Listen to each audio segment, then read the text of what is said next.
I'm the Supervisor Richard Forster with your biweekly report of our Supervisors meeting from February 11, 2014. Starting off the meeting today, we did have Kathleen Harmon come in from the Amador Community Foundation. With her was I believe it's the president of the foundation, Pat Crew, and they had a presentation to make to Supervisor John Plaz, more directly to the Amador Community College Foundation. They presented a check for $5,000 to help the Community College Foundation stay in operation. And as Supervisor Plaz indicated, they're not having any trouble staying in operation currently because I think originally they planned for 40 to 50 students this year. They have around 90 students, or 90 plus, I believe. So Community College Foundation doing a great job, and we do have many classes being offered in the county. As Ms. Harmon said, I believe it was her daughter that was able to stay in the county and complete her AA. You know, it's a great avenue for our young people to stay in the county, not have to drive all that way, spend all the money on gas, transportation, and not to mention time. So check into it. With our board meeting today, we started out, I'm going to hop around on the agenda, but one of the big items on the agenda was the PERS rates for 2014-15 and future years. This is really a big deal for our county and all municipalities out there, counties, cities, special districts. PERS has been pretty well mismanaged over the last 5 to 10 years, and because of that now, county, cities, and special districts are going to suffer the consequences. They're coming out now and they projected a 7.5% annual gain in PERS over the last several years, which is just not practical, and it did not happen.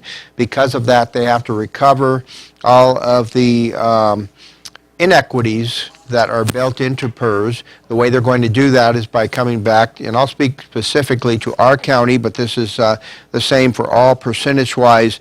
It'll be $1.5 million more to our county residents to pay to make up for the PERS benefits that have been paid out to employees, but PERS has what they call new smoothing rules that have taken place, and they actually implemented this last year, so they said it was coming, but now they've updated their smoothing rules to make it even more difficult for a county like ours to come back. And what they're doing is recovering if your amount is 2.5%. Let's just take for an example, 2.5%. They take the smoothing over the 30 years. So, but they're going to recover it in 5 years. So if you have a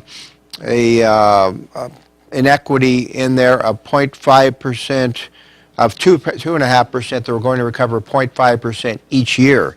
The problem is they'll compound that year after year. So in the county situation, you have in the first year, our ordinary benefit we pay out is $4.6 million. That's our obligation out there to former county employees and current county employees. Between now and 14-15, we're going to go up by $255,000. Between now and each successive year for 15-16 and thereon, the obligation will be in excess of $324,000 more every year because of that smoothing calculation that PERS is doing. Sure, it's going to make PERS healthy. Will it make anyone else healthy? Obviously not, because you're going to have to try and balance your budgets with this in mind. So the total obligation will go from $4.6 million plus to $6.2 million plus in 2018-19, over $1.5 million more that our county will have to come up with. A lot of this is because of obligations in the past. Current employees are pretty much picking up their share. The last that we'll have to deal with is the Amador County Deputy District Attorneys Association, but most of the other contract units are picking up their share of PERS. The problem is those employees that have retired in the past, they had a better deal as far as the county picking up their share. This was common in government across the board, is that municipalities were picking up the employees' share of PERS. That can no longer be the case because county cities cannot handle it. I know San Diego County, Santa Barbara County, San Jose were cities that had major issues. San Diego almost drove them into bankruptcy, but they tried to go back retroactively and pick up and have retired employees pick up their own benefits. That was ruled by the courts to be not legal. So they're stuck with trying to figure out how to manage this, and a lot of times that's just by laying off employees. Hopefully we don't end up being in that situation. We're very fiscally conservative in our county, but you still have to pay the piper on something like this. So we'll cover that obligation. It's a 32% increase over those 5 years, and try and make it work. That's all you can do. We had Rick Hobson in, our district ranger with the United States Forest Service, the El Dorado National Forest, but we also had Lawrence Crabtree in, who's our forest supervisor for the El Dorado National Forest.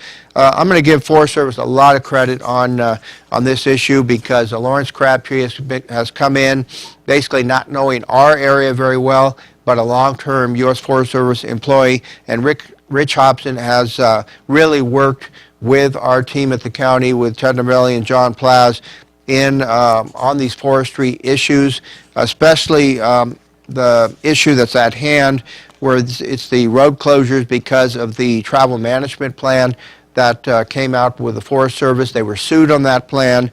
There's 42 routes. Of those 42 routes, there were 18 that we have to deal with where issues were found, environmental issues. As Mr. Crabtree, Forest Supervisor Crabtree said, they're dealing with those issues proactively. It is his decision to make in the end, whether it's done correctly. Sure, he can be challenged on that, but you know what? He's going to be common sense, and some of those are just routine maintenance issues.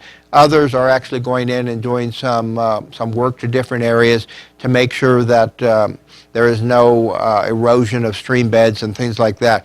But his goal is to get those trails, those roads back open so that the public can utilize the forest and enjoy it. And that's what it's all about.